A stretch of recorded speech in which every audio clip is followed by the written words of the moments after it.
Welcome to Patagonia, one of the most breathtaking and remote regions on Earth. With much of the land protected, it often feels like stepping into another world. In this video, we're sharing our 6-day itinerary through Argentine Patagonia, featuring El Chalten, El Calafate, and iconic spots like the Perito Moreno Glacier and Mount Fitz Roy. It's the perfect route to pair with Chilean Patagonia, and we actually drove there after this trip, but you can easily reverse the order. We'll show you where we hiked, what we saw, and share travel tips to help you plan your own adventure. Here's a quick outline of the journey ahead. So we flew from Buenos Aires to El Calafate with Aerolíneas Argentinas, the only carrier for this leg. You can either book it separately or as part of a larger itinerary through your home city. A pro tip is to sit on the right side of the plane for stunning views of the Andes.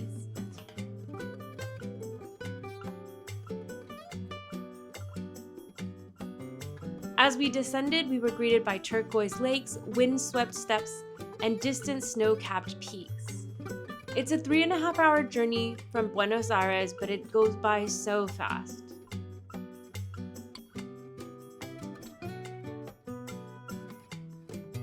When we exit the plane, you can see how vast it is and all the mountain peaks from afar. It's a beautiful sight to start the journey. So El Calafate is a 3.5-hour flight from Buenos Aires, and it's a small airport that's just 20 minutes from town. It's a small town, but it's the main gateway to Los Glaciares National Park and also to El Chalten. So after checking in, we headed into town for a cozy dinner, and if you're looking for food recs for town, we made a separate video on where we ate in El Calafate, and you can find it linked here. On day 2, we're exploring the Perito Moreno Glacier and Los Glaciares National Park.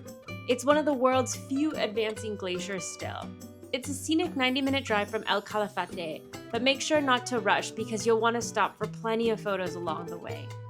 One tip is that you should reserve your park entrance in advance, and it's around $30 USD, but sometimes has limited entries.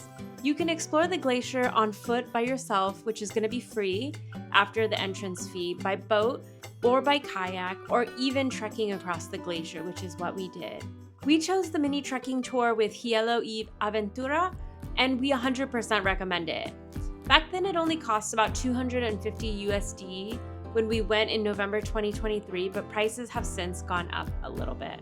So the mini tour is going to be about 4 hours, and the big tour is going to be about 8 hours, but you get to spend a lot more time on the ice. The tour begins with a short boat ride offering amazing views of what's to come. You'll see the snow-capped mountains, you'll approach the huge glacier, and it's actually pretty smooth sailing, even for those like me who are prone to seasickness. The boat ride itself is only about 15 to 20 minutes before you get to the land in which then you'll start your trek. After landing, it's a short trail for about 15 to 20 minutes, and then you'll gear up with crampons for the glacier hike. So they do provide this and they do help you put them on, but the one thing is you need to wear good hiking shoes. Make sure to wear waterproof hiking boots, preferably mid-top. If you're lucky, you might witness glacial calving, which means that the massive ice chunks break off and crash into the lake. We were lucky enough to actually experience this, but we didn't have enough time to capture it on film. I think this happens every 15 to 20 minutes. So once you get your crampons on, the hike on ice lasts about an hour. At the beginning of the hike, we were really lucky to get these really cool pictures under the glacier, which our guide said was not there just a week before. Finally!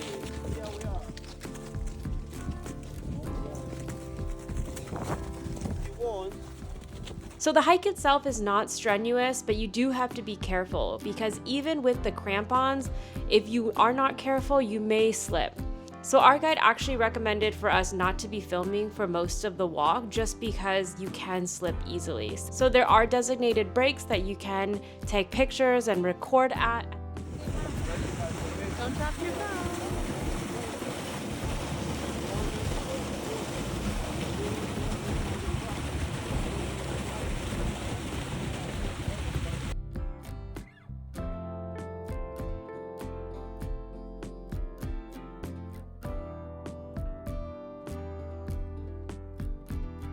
During this hike, towards the end, you'll even get to drink fresh glacier water from a stream on the iceberg.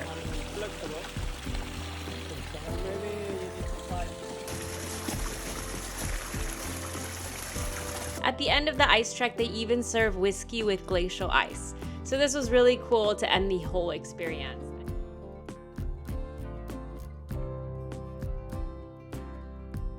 Salud! Salud!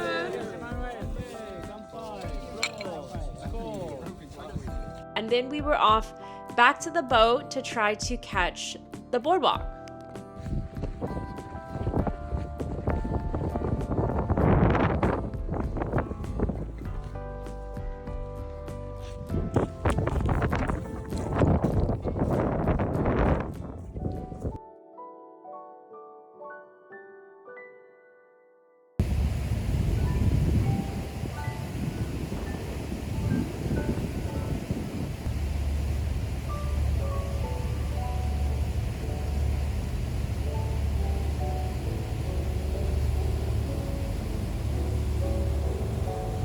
After the trek, we rushed to the boardwalk just before closing. If I were to give you a tip, I would make sure to try to do your tour early in the morning or later in the afternoon and go to the boardwalk before. So we were lucky enough to be let in before closing, and the boardwalk gives you a totally different experience. At sunset, the golden hour views were unreal, and the iceberg, the glacier, just seems to keep on going. You can't even see the end of it from the boardwalk. It was stunning, and you can hear nature, and it was just quite the experience. So for this day, we put the whole day for this, but I would recommend planning at least an hour for the boardwalk if you're able to, and then anywhere from 4 to 8 hours for the glacier trek.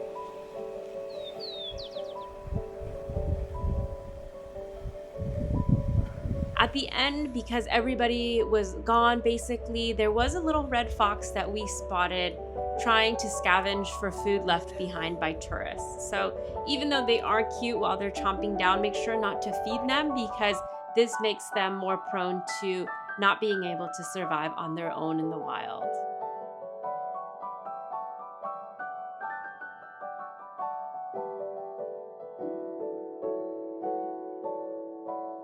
We finally headed back to El Calafate for dinner, and the drive was so peaceful and beautiful. Make sure to look back when you are driving back to El Calafate because as the sun was setting, it looked so gorgeous with the backdrops of the mountains and the sun setting.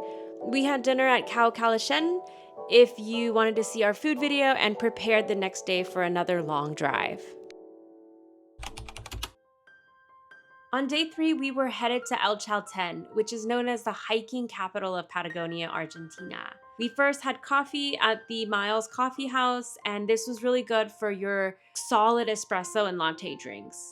We hit the road towards El Chaltén after a quick breakfast, and this is about 3 hours without stops, but we took our time and made it in about 4.5. There is a famous school-marked viewpoint where you can actually see Fitz Roy on clear days, but it was so windy we couldn't stop here for more than a few minutes. And make sure to keep your eyes open for any guanacos that are roaming on the sides of the road or any animals that you might see. So when you get to El Chaltén, there's gonna be 2 welcome signs. The second one, there's actually gonna be a place to stop for some really good photos of both the small town in the distance as well as a lot of the dramatic peaks. So you can park here and take some quick photos for just a few minutes. We dropped off our stuff and then we visited the Chorrillo del Salto. This is only a few miles from town. So this is a really easy and beautiful hike. You're gonna be walking through a small forest area before you get to the waterfall itself. This is easily done in about an hour or 2. It was a great way to welcome us into El Chaltén. And for the night, we actually went back to the La Zorra tap room, which we went to in El Calafate, but this wasn't quite as good as the one in that town. So on our day 4, we took it a little bit easier to prepare for our big Fitz Roy hike. We ended up doing the Lago del Desertio and Huemul Glacier. So we started the morning at Paisa Cafe, which is a great place for good coffee and sandwiches. So a lot of people like to do work here, so just be patient if there's no tables open, but it's a really good, nice spot. So actually this Huemul Glacier was recommended to us by one of our group members in the Perito Moreno Glacier tour. So we decided to drive there, which is about an hour unpaved, and it's actually really beautiful. So not many people go down this direction, and I highly recommend it if you do have a car.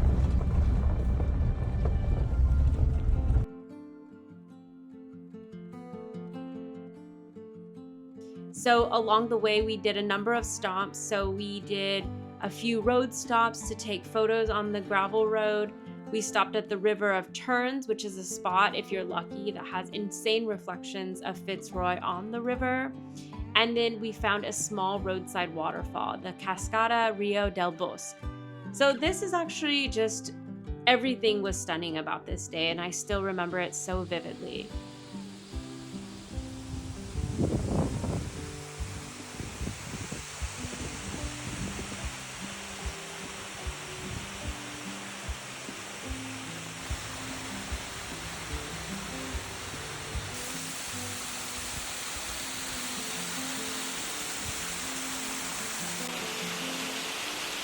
Once you get to the glacier trailhead, you're gonna have to pay a $7.50 USD fee, which is cash per person, and since it is on private land.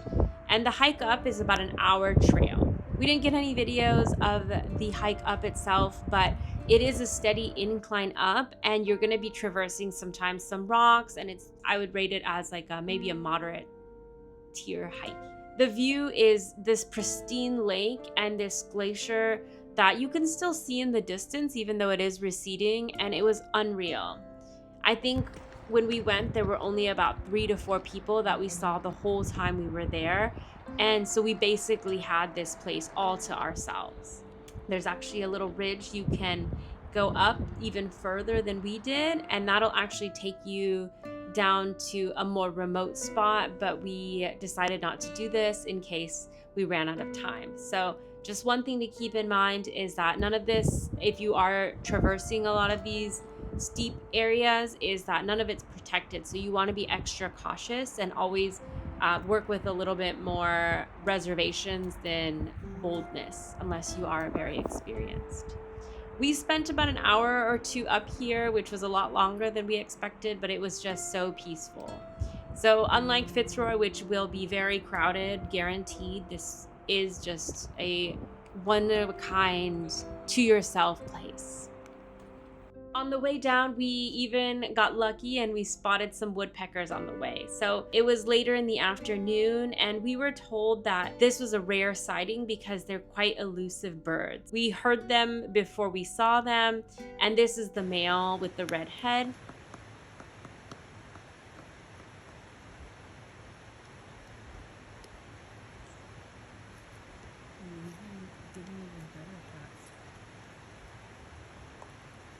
Yeah, we're buddies. So when we got down, there's actually these bougie yurts. You can actually stay here for quite a nice price. So this is an option if you wanted something very remote. From here, we actually crossed the street and we wanted to explore the lake. So this lake can be made into a very long hike, but we actually only explored it for under an hour. So from here, we crossed this really kind of DIY bridge that was really fun to cross, but it looked like it could break at any point. So there was only one person allowed on the bridge at a time, and it was really cool.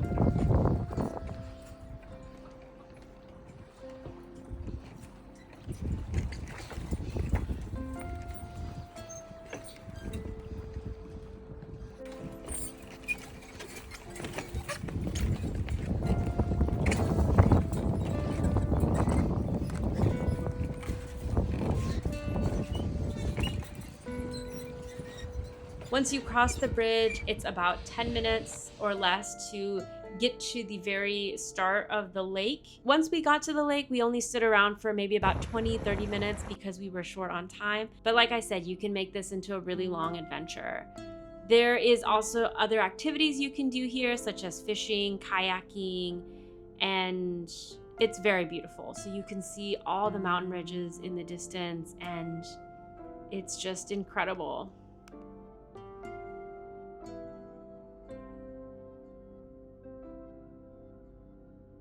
We ended the day at Mafia, which is an incredible handmade pasta place. They also make their own desserts, and you will need a reservation here. So if you don't book ahead of time before you come, I would recommend going at least the day before to make sure to get your name down.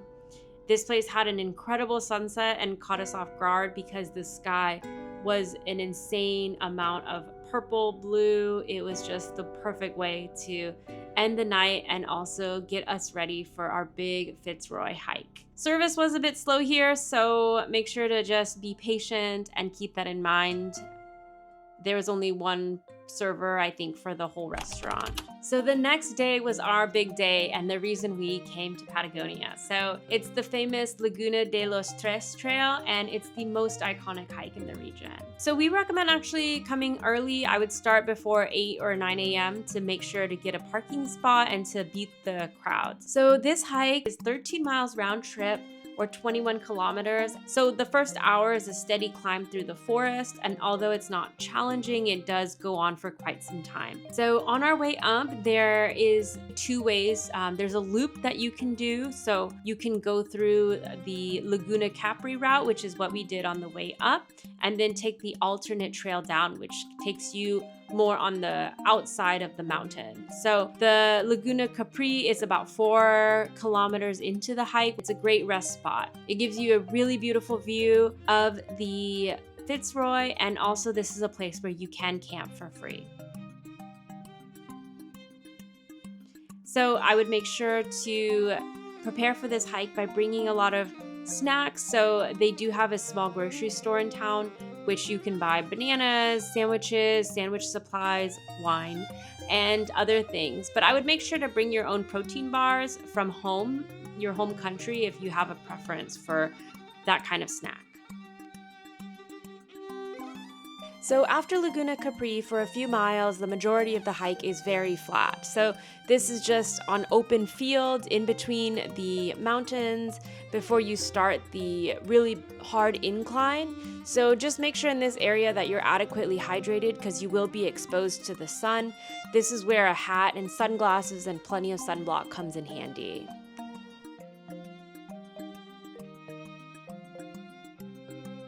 So after you finish the middle flat section, before the final push, you'll actually reach a bunch of signs and the Points Not Camp, which you can actually book to camp here if you want to see Fitz Roy for sunrise. So this place does have a bathroom, but it is quite rough, and it kind of marks the start of the very rough incline up. Line for Disneyland. So that steep final ascent that everybody always talks about is extremely rocky, extremely narrow, and pretty much you're gonna be, if it's crowded, in a single file line for at least 30 minutes. But it's worth every step.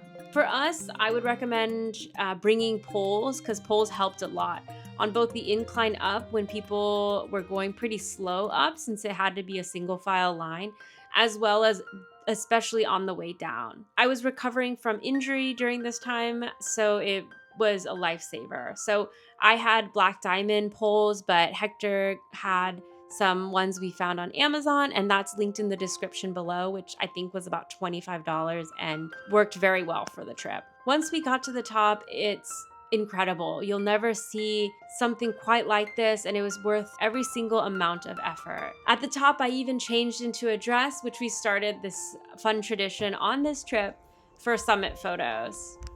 So one pro tip which we did actually miss was make sure not to miss the short detour to Laguna Sucia, which is just left of the viewpoint, and it's only about another 5 or 10 minutes, and you'll be able to see another lake that gives you a beautiful view of the Fitz Roy and this lake. We even saw some people trekking down from climbing the mountain ridge, which is crazy. So we saw them coming down after, I think, their ascent up. Another tradition for us, which Hector lugged in his backpack, was to bring beers that we got from the area to drink at the summit. So Where'd you find that beer, Hector? In the ice. In Argentina, you can find beer in the ice, you know? It's a good tip.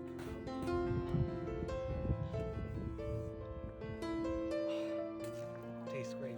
One thing is to always make sure to bring out what you bring in and never litter. We spent about 2 hours on the summit, which was a lot longer than we expected. On our way out, we did actually even see a fox at the very top scavenging for food. So this was kind of cool and also kind of sad as he is eating after what tourists leave behind. So please try to just bring out all the food that you bring in. And from there, it was basically all downhill from here. And poles are gonna save your life.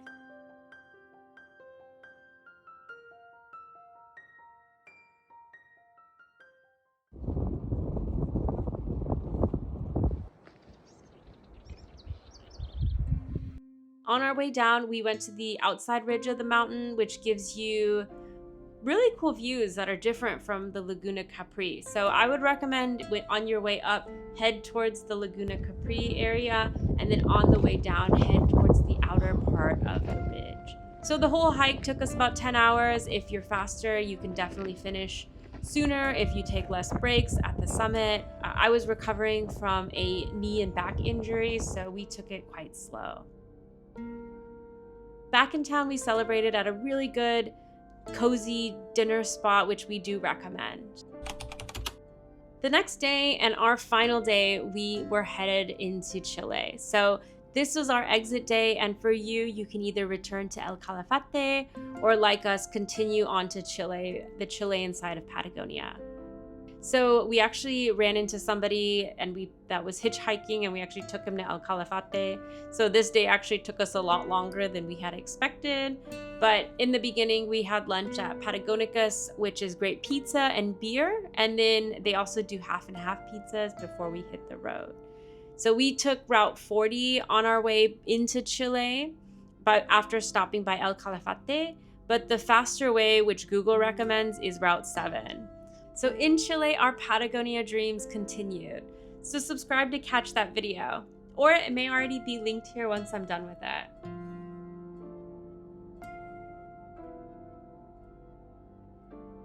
So thanks for watching. If you found this useful, make sure to subscribe and give this video a like.